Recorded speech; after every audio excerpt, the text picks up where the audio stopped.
오늘 은혜 받으실 말씀은 고린도전서 11장 23절에서 26절까지의 말씀입니다.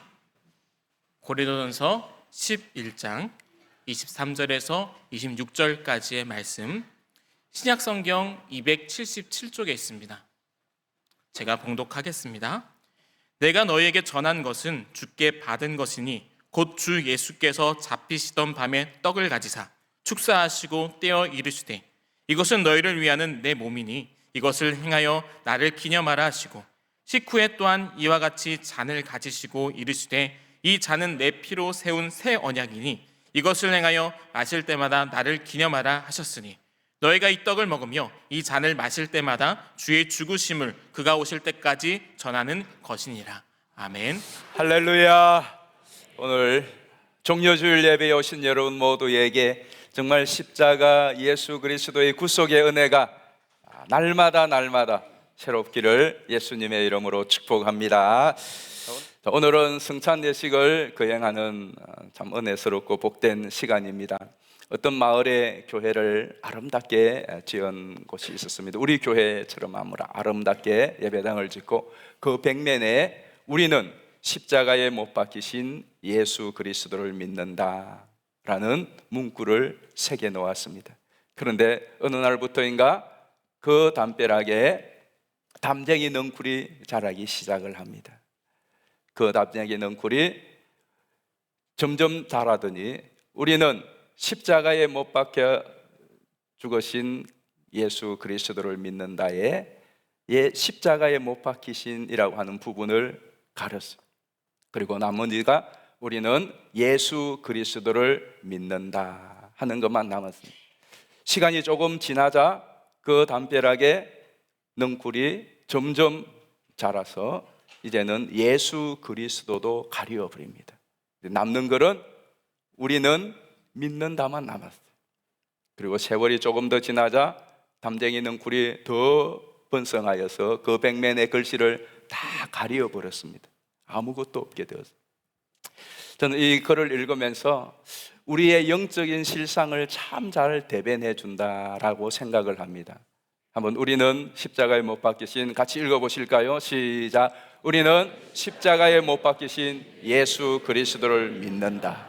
자, 그런데 실제로 교회에 다니시는 분들 가운데 혹시 여러분 가운데 그런 분은 아니 계실지 모르겠습니다. 여러분 가운데서 교회는 다니는데 내가 무엇을 믿는지 정확히 믿는 바를 잘 알지 못하고 교회만 출석하는 분이 계실 수가 있어요. 또 혹 여러분 가운데 내가 믿기는 믿는데 그 믿음에 대한 명확한 규명 없이 신앙생활을 하시는 분들도 계실 거예요. 여러분들은 나는 예수 그리스도를 믿습니다 하는 그 고백을 가지고 있기는 있지만은 예수 그리스도의 십자가에 대한 정확한 이해와 그 십자가의 깊은 경험과 체험 없이 신앙생활을 하시는 분들도 있을 거예요. 아니, 있을 거예요가 아니고 있다는 것을 제가 압니다. 오늘 이 시간 저는 여러분들이 예수 그리스도의 십자가의 그 의미와 그 은혜를 경험하는 복된 종려주일 성찬식이 되기를 축복합니다. 예수님께서는 이 땅에 사시면서 정말 많은 기적들 행하셨습니다. 죽은 자를 살리고 무리를 걷기도 하고 또 귀신을 쫓아내고 불치의 수많은 질병들을 고치고 또 예수님의 설교는 그 어떤 선지자들의 설교보다 타의 추종을 불허하는 뛰어난 설교였습니다. 예수님에 대하여 기억하고 기념할 것이 얼마나 많겠습니까? 그럼에도 불구하고 예수님은 그 기적과 그 능력과 그 수많은 어떤 예수님의 행적에 대하여 기념하고 기억하라고 말씀하신 적이 없습니다. 또 한 가지, 예수님의 십자가의 죽으심을 기억하고 기념하고 전하라고 말씀하셨어요. 사도 바울도 얼마나 탁월한 사람입니까? 집안이 대단한 사람이고 학벌이 최고의 학벌이었고요. 그리고 예수님을 믿고 난 후에 그는 정말로 수많은 기적을 행하였습니다. 사도 바울도 죽은 자를 살리지 않았습니까? 불치의 질병을 얼마나 많이 고쳤습니까? 사도 바울이 설교를 한번 하면 놀라운 역사들이 일어났습니다. 사도 바울의 어마어마한 업적들이 너무나 많이 있었지만 그러나 사도 바울은 고린도전서 2장 2절에 보면 나는 십자가 외에 예수 그리스도의 십자가 외에 다른 것은 알지 않기로 작정하였다고 그렇게 말해요. 그리고 갈라디아 6장 14절에 보면 나는 예수 그리스도의 십자가 외에 자랑할 거 없다는, 수많은 자랑거리들 많이 있지만은 오직 십자가만 자랑한다고 그랬습니다. 그리고 1세기, 2세기, 3세기 초기의 기독교인들은 너나 할 것 없이 자기의 가슴에, 이마에, 그리고 자기들의 집과 곳곳에 음각으로 양각으로 십자가를 새겨놓고 그 십자가를 중심으로 십자가의 삶을 살았습니다. 200년대에 활동을 했던 유명한 교부 터툴리안이 글에서 이런 고백을 했어요. 그 글에 보면 발걸음을 옮기고 움직일 때마다, 들어가거나 나갈 때마다, 옷을 입고 신발을 신을 때에, 목욕을 할 때에, 식탁에 앉을 때에, 등잔에 불을 켤 때, 침상에서 좌석으로 옮길 때, 매일의 모든 일상적인 행동 속에서 우리는 이마에 그 표시 십자가를 걸었다고 주술되어 있습니다. 그러니까 이것은, 이 성호는 다른 종파에서, 캐톨릭에서 나온 것이 아니라 초기의 기독교인들은 늘 마음에 십자가를 그리고 이마에 십자가를 그리고, 이것이 내가 예수 십자가를 잊지 않겠다, 내가 예수 십자가의 정신으로 살아가겠다, 내 가슴에는 예수 십자가의 그 구속의 은혜가 마르지 않도록 하겠다고 하는 신앙의 표현이요 다짐이었습니다. 그처럼 십자가의 예수 그리스도의 죽음을 중하게 여겼죠. 실제로 우리 초창기도 마찬가지, 우리나라에 기독교가 들어왔을 때의 초창기, 저도 어릴 때 기억이 납니다. 여러분들도 아마 40년, 50년 전에 저희의 집에도 문마다 십자가가 그려져 있었던, 빨간 십자가 색지로 가지고 붙여넣었, 그리고 곳곳에 십자가가 그려져 있었어요. 교회에 오면은 교회 곳곳에도 십자가가 있었습니다. 그것은 십자가가 우상이 아니라 정말로 그 십자가의 은혜를 잊지 않고 그 십자가의 정신으로 살아가겠다고 하는 신앙의 표정들이었습니다. 그러나 언제부터인가 정확히 우리가 진단할 수는 없지만은 지금 이 시대는 마치 그 교회의 담벼락에 담쟁이 넝쿨이 쫙 덮여서 그 예수 그리스도의 십자가에 못 박힌 것을, 글씨를 가린 것처럼 우리의 삶 속에도, 우리의 사역 속에도, 또 심지어 우리의 예배 속에도 그 십자가가 많이 가려져 있는 것을 봅니다. 우리의 삶의 십자가가 지워져 있고요, 우리의 신앙생활에도 십자가가 가려져서 그냥 열심히 믿는 믿음으로 살아가는 것 같은 때가 참 많습니다. 이러한 현실을 예수님이 예측이라도 하신 것처럼 예수님께서는 예수님의 십자가의 그 죽으심을 절대로 잊지 말고 기억하고 기념하고 이 예식을 행하여서 그 사실을 기억하라고 하셨는지도 모르겠습니다. 예수님께서 처음 잡히시기 전날 밤에 제자들을 모아놓고 성찬을 거행했습니다. 이것은 너희를 위하여 주는 내 몸이니라. 이것은 많은 사람의 죄를 속하기 위하여 흘리는 바 나의 피 곧 언약의 피니라 하고 떡을 떼어주고 잔을 주었습니다.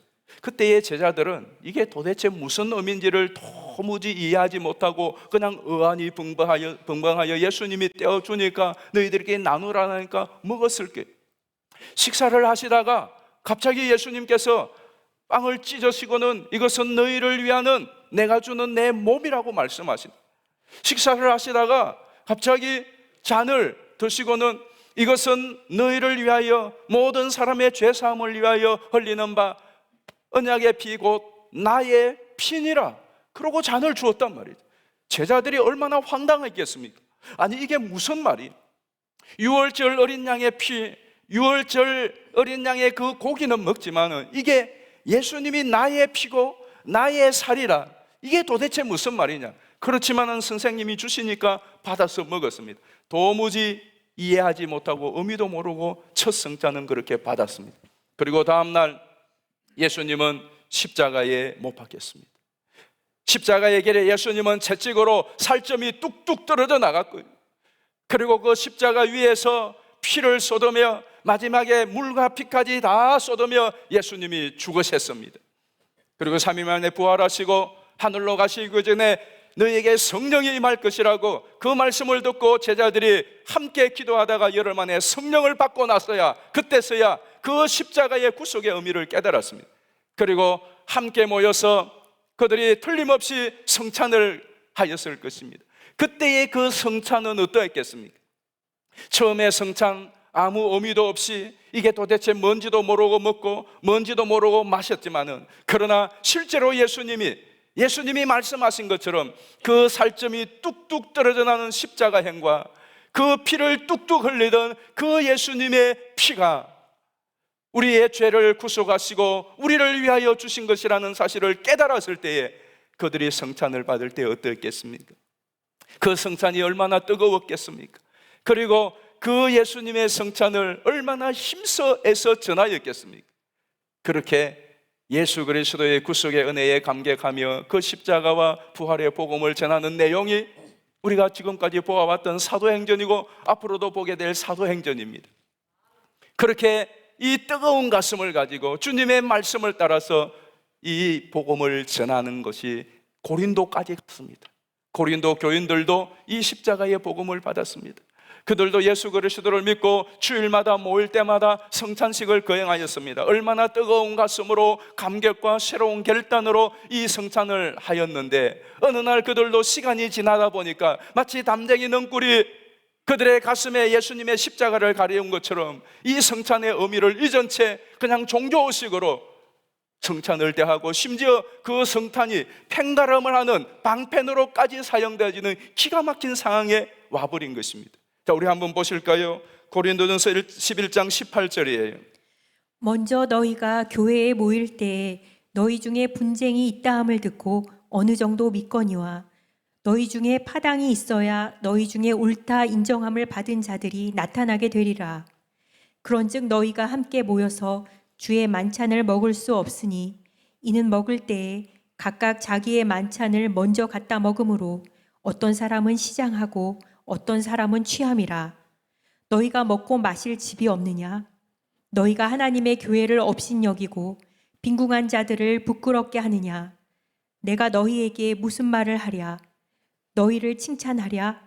이것으로 칭찬하지 않노라. 아멘. 너희가 먹고 마실 집이 없어서 하나님의 집에 와서 교회를 업신여기고 이 예식에 참여하느냐 하는 것이에요. 얼마나 막 화가 났으면 그렇게 말했겠습니까?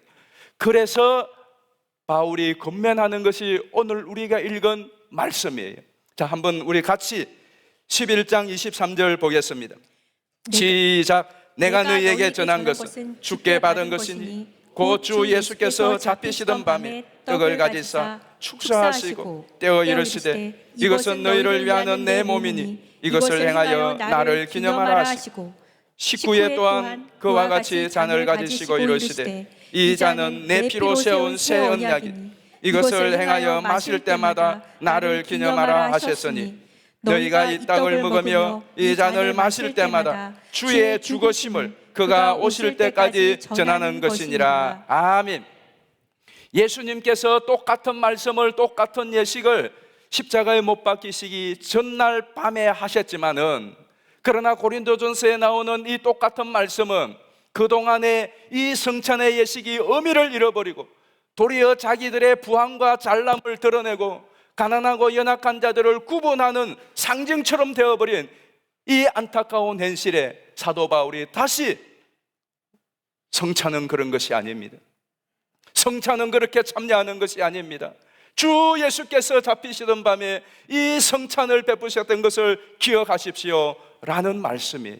그러므로 여러분, 오늘 우리가 이 성찬을 대할 때에 다시 한번 십자가에 죽으시고 우리를 위하여 자신을 내어주신 그 예수 그리스도의 십자가의 구속의 은혜를 기억하고 회복하게 되기를 주님 이름으로 축복합니다. 여러분, 한번 생각해 보십시오. 만일 예수 그리스도께서 십자가에 못 박혀 죽으심이 없었다면 저와 여러분의 죄 사함도 없는 것입니다. 예수 그리스도께서 십자가에 못 박혀 죽으시지 아니하셨다면 오늘 우리에게 죄 사함으로 인한 이 축복은 어디서 얻을 수 있겠습니까? 에베소서 1장 7절에 보시면 우리가 그의 피로 말미암아 구속 곧 죄 사함을 받았느니라. 예수 그리스도의 십자가의 죽으심으로 우리는 죄와 죄책에서 자유함을 얻게 된 줄 믿습니다. 만약에 예수님이 십자가에 못 박혀 죽으시지 아니하였다면 우리는 죄의 행불로 영원한 사망에 처하여졌을 것입니다. 그러나 이사야 53장 5절의 말씀처럼 그가 채찍에 맞음으로, 그가 징계를 받음으로 우리는 평안을 얻고 우리는 나음을 얻고, 그가 죽으심으로 저와 여러분은 생명을 얻은 줄 믿습니다. 예수님의 십자가의 죽음을 묵상하라는 것은 예수님이 십자가의 죽으심을 주일마다 기억하여 이 예식을 통하여서라도 기억하라는 것은 예수님의 죽음이 얼마나 아팠는지 힘들었는지 그 십자가의 죽음을 기억하며 우리를 우울하게 만들고 우리로 하여금 그 예수님의 십자가의 고난과 죽음을 생각하면서 그 주님께 동정심을 가지라고 기억하라는 것이 아닙니다. 예수님의 죽으심을 기억하라는 것은 그 예수님의 죽음으로 내가 어떻게 살았는가를 기억하라는 말씀인 것입니다. 여러분이 어떻게 생명을 얻고 여러분이 어떻게 나음을 얻고 여러분이 오늘 이 성찬을 받는 자리까지 있게 되었는가, 그것이 바로 예수님의 죽으심을 통하여 있게 된 것이라는 거예요. 그러니까 예수님의 죽으심을 생각하는 것은 예수님의 죽으심 그 자체보다도 그 죽으심으로 인하여 내가 살았다를 잊지 말라는 것입니다. 그렇게 살아온 사람처럼 열심히 힘있게 이 세상을 살아내라고 하는 주님의 축복인 것입니다. 그러므로 여러분, 오늘 이 성찬을 받을 때에 다시 한번 예수 그리스도께서 살을 찢기시고 피를 흘리시고 죽으심으로 내가 이렇게 살아서 이 손으로 이 떡을 먹고 내 입으로 이 떡을 먹고 이 음료를 마시고 그래서 내가 영원한 생명을 얻은 사람이 되었구나 하는 그 은혜와 생명의 능력을 회복하기를 축복합니다. 만일 예수님의 십자가의 죽으심이 없었다면 우리가 이렇게 하나님 앞에 나와 담대히 기도하며 예배하며 우리가 이 세상을 떠날 때에 영원한 천국을, 하나님의 나라를 소망할 수 있었겠습니까? 히브리서 10장 19절의 말씀처럼 그러므로 형제들아 우리가 예수의 피를 힘입어 성소에 들어갈 담력을 얻었느니라. 아멘. 우리가 예수의 피를 힘입어 성소에 들어갈 담력을 얻었느니라. 이 성찬을 받을 때에 믿음으로 여러분이 이 성찬을 받을 때 우리는 이 예수 그리스도의 죽음에 참여하는 것, 그 죽음에 참여한다는 것은 의에 참여하는 것이고요, 새로운 생명에 참여하는 것이고요, 절망에서 영원한 소망에 참여하는 것인 줄 믿습니다. 이 거룩한 연합을 여러분이 잊지 마시기를 바라요. 그래서 이 떡을, 이 잔을 먹고 마실 때에 여러분이 주님과 연합하는, 주님과 하나가 되는 이 거룩한 예식임을 결코 잊어서는 안 됩니다. 그래서 사도 바울은 이 성찬의 의미를 설명하고 난 후에 주의해야 될 것을 말씀하셨어요. 고린도전서 11장 27절 보시겠습니다. 그러므로 누구든지 주의 떡이나 잔을 합당하지 않게 먹고 마시는 자는 주의 몸과 피에 대하여 죄를 짓는 것이니라. 사람이 자기를 살피고 그 후에야 이 떡을 먹고 이 잔을 마실지니 주의 몸을 분별하지 못하고 먹고 마시는 자는 자기의 죄를 먹고 마시는 것이니라. 아멘. 그 뒤에요 30절에 보면은 이렇게 분별하지 않고 마시다가 약하고 병든 자가 있고 죽은 자도 있다라고 말합니다. 물론 우리가 성찬을 분별 없이 먹는다고 당장 병이 걸리거나 적사하거나 그렇지는 않습니다. 그럴 수도 있지만 그렇지는 않아요. 그러나 여러분, 분명한 것 하나는 여러분의 영혼은 망가집니다. 여러분이 이 한번 주일 예배를 소홀히 한다고, 예배 빼먹는다고 여러분이 병 걸리고 사고 나고 뭐 죽고 그러지는 않습니다. 그럴 수도 있습니다. 그러나 한 가지 분명한 것은 그렇게 우리가 예배를 들쭉날쭉 예배를 성의 없이 드리면 적어도 분명한 것은 내 영혼은 피폐해집니다. 내 영혼은 병들어요. 성찬도 마찬가지입니다. 이 성찬을 그냥 먹고 그냥 마셨어요. 아무 일도 안 일어나요. 그러나 그것이 거듭되면 여러분의 영혼은 병들고 영혼은 망가집니다. 틀림없습니다. 오늘 이 시간 여러분이 이 성찬에 온전히 참여함으로 여러분의 영혼이 회복되기를 축복합니다. 영혼이 살아나기를 축복합니다. 치유가 있기를 축복합니다. 그렇게 하기 위해서는 정말로 그리스도와 연합한 마음으로 받으세요. 여러분의 삶이 예수님과 멀어진 분이 있다면 회개함으로, 주님, 내가 그동안 주님과 참 멀리 살았습니다. 예배는 드렸지만은 일주일의 삶은 예수님과 상관없이 내 마음대로 살았습니다. 주님, 내가 다시 오늘을 계기로 이 떡이, 이 잔이 몸에 들어가면은 내 몸에 흡수가 되는 것처럼, 연합이 되는 것처럼 나도 주님과 더 연합하며 살아가겠습니다. 그 고백으로 성찬을 받으시기 바랍니다. 또 하나는 서로 연합하고 화목함으로 받으셔야 돼요. 필립 샤프의 교회사에 보면 이런 내용이 나와요. 초기의 성도님들은 성찬식을 하기 전에 하나님과 화목하는 회개를 하였고, 그 다음에는 서로 화목하게 하는, 그 피로 너희가 서로 가까워졌느니라. 그래서 서먹서먹한 분들 화목하기 위하여 온 성도들이, 남자는 남자끼리, 여자는 여자끼리 떡과 잔을 받기 전에 먼저 샬롬 하면서 서로 얼굴에 뽀뽀를 했대요. 우리도 오늘 성찬을 받기 전에 얼굴에 뽀뽀는 우리나라의 문화에 안 맞으니까 그래도 악수는 할 수 있지 않겠어요? 여러분 옆에 있는 분들하고 한번 악수하겠습니다. 사랑하고 축복합니다. 사랑하고 축복합니다. 그게 안 되면 성찬을 받지 말아야 돼요. 그렇잖아요. 내가 문을 닫고 있는 사이에 무슨 성찬을 받아요? 왜? 성찬은 연합이, 하나님과 우리의 연합이고 성도와 성도끼리 서로의 연합입니다. 그리고 두 번째로는 감사함으로 받으시기를 바라요. 오늘 본문에 보면 예수님이 떡을 들어 축사하사 그래요. 이 축사라는 것은 감사하사라는 말이에요.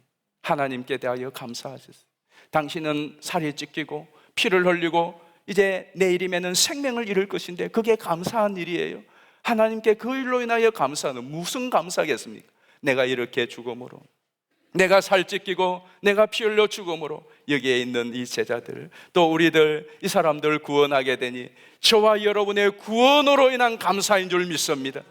그러므로 여러분, 하나님 이렇게 나를 구원해 주시고 이렇게 나의 생명을 위하여, 나를 위하여 피 흘려 죽어주신 예수님 고맙습니다. 그게 도리지 않겠습니까? 그리고 이후에 더욱더 감사하는 삶을 살으시기를 축복합니다. 감사가 회복되는 성찬이 되기를 축복합니다. 마지막으로 충성을 맹세함으로 성찬을 받아야 돼요. 초기 성도들은 그 충성을 맹세했다고 합니다. 예수님께서도 마지막 십자가에서 테텔레스타이 다 이루었다고 했어요. 여러분, 그 다 이루었다는 의미 속에 얼마나 많은 메시지가 들어있습니까? 저와 여러분의 구원을 위하여 이 땅에 오셔서 하나님이 뜻하신 그 모든 것을 순종함으로 다 이뤘어요. 그 순종에는 충성이 있습니다. 아버지, 나 충성하였습니다. 그 충성이 무슨 충성입니까? 저와 여러분의 영혼의 구원을 위하여 주님 말씀, 하나님 말씀 그 마지막 한마디까지 나는 충성하였습니다. 그 충성으로 우리에게 구원의 선물을 주신 줄 믿습니다. 그 충성으로 떡을, 그 충성으로 잔을 우리에게 주셨습니다. 그렇다면 우리들도 주님, 나도 주님 위하여 충성하겠습니다. 여러분은 주님을 위하여 충성한 한 주간이 지난 삶을 돌아보십시오. 여러분은 정말 주님의 몸된 교회와 주의 나라와 예수님의 복음을 위하여, 주님을 위하여 얼마나 진짜 충성하고 헌신하였습니까? 주님은 나를 위하여 하늘보다를 버리고 이 땅에 오셔서 모든 것을 내어주시고, 여러분이 오늘 받을 그 살점이 떨어지고 오늘 받을 그 피를 실제로 흘려서 저와 여러분을 구속하였는데, 나는 그것을 먹고 마시면서 주님을 위하여 무엇을 충성하니, 무엇을 드리고 무엇을 헌신합니까? 오늘 이 시간 다시 한번 주님, 부족하지만 미약하지만 내 남은 삶 내가 주님을 위하여서 나도 충성하고 헌신하며 이 땅 가운데 예수 그리스도의 생명의 복음 전하다가 주님 앞에 서겠습니다. 그 결단으로 이 성찬을 받게 되기를 주의 이름으로 축복합니다.